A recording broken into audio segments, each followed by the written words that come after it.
चित्तौ बा चित्ता लगी अमावास्या जोटा कि स्वतंत्र से दिन में समस्ते चित्तौ पिठा बनै थांती और सेटा खाई थांती किंतु यह पछरे बहुत बड़ परंपरा और गोटे कहानी रही।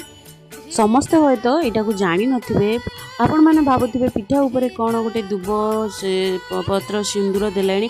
आज्ञा हाँ, जो आम चित्तौ पिठा कही से पिठार प्रथम जो पिठा ताकू पूजारे लगा जाए। आज्ञा हाँ, पूजा माने आम घर मंदिर रे नुहे, एटा को आम कौन पोखरी बा पाखरे थिबा नदी रे नहीं कि पिठा उपरे दुब बरकोली पत्र सिंदूर फूल देकी आम सेटा को अर्पण करि थाउ बा नदी रे भसई थाउ।